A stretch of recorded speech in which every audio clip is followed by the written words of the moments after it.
With the 16th pick in the 2026 NBA draft, the Oklahoma City Thunder select Bennett Stirtz, a guard out of Iowa. Locked on NBA Draft Night is brought to you by Indeed. Go to Indeed.com/podcast and get a $75 sponsored job credit. Need to hire? This is a job for Indeed sponsored jobs. Terms and conditions apply. I'm Wes Goldberg, joined now by Ryland Stiles from Locked on Thunder.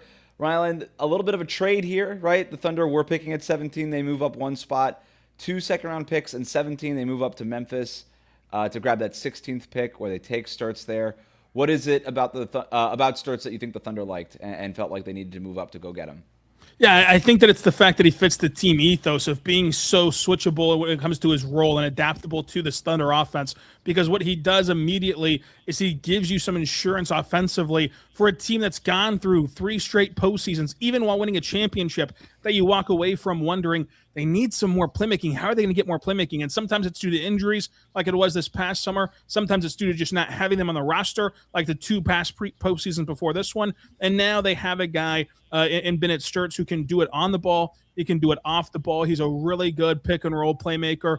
And that can add some creation for if you see a scenario play out where guys get banged up again as they did last year. And then off the ball, he has such high upside when it comes to being a guy who can cash in on catch and shoot 3-point opportunities. This team is desperate for 3-point shooting. Even the guys like Isaiah Joe, who are great in the regular season, 3 straight postseasons of them cratering under the bright lights, getting a new fresh blood in there that could be able to do it off movement, could be able to do a stationary catch and shoot, could be able to do it on the ball as well. So what he does offensively as this team goes toward a more offensive slanted nature going in the next season, plus the fact that defensively, he isn't just going to be a bottom-out guy, right? He's at least a passable defender, and whenever you flank him by these all-defensive talents, you can make him look better on that end of the floor. So he's opportunistic defensively, especially in passing lanes. He can get out in transition, he can handle the ball, and he can finish plays offensively, and that's why he makes himself such a thundery type of pick and why they went with him in this draft.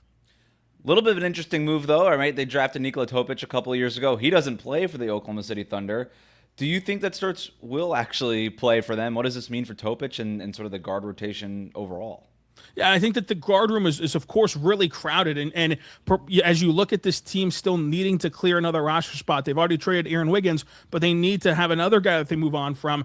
Perhaps Isaiah Joe is in that category now. Of course, the easiest answer would be Lou Dort, letting Lou Dort walk out the door in free agency and getting him off the roster, and that opens up the runway to just even roster Bennett Stirtz, and then getting him on the court.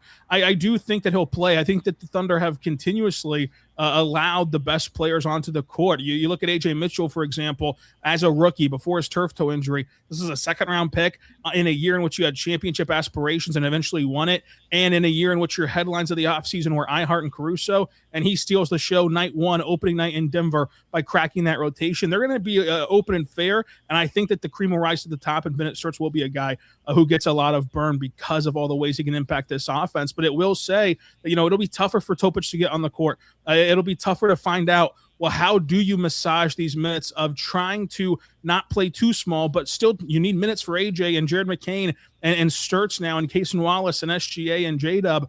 You're going to have a lot of guard-heavy lineups and just see if you can make it work still. The Thunder had 2 picks in the teens here in this draft. There's a lot of talk going into the draft that maybe they would package them and move up or trade out or altogether and maybe not take 2 guys here. How surprised are you that they ended up taking 2 players?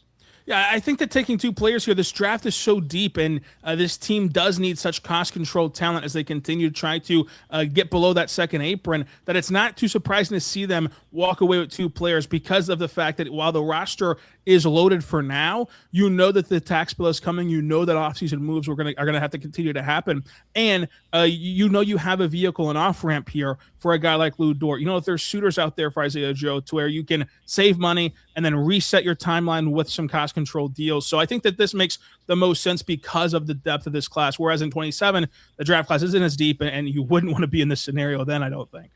Sturtz and Stiles, both in Oklahoma City. For more on the Oklahoma City Thunder, subscribe to Locked on Thunder wherever you get your podcasts.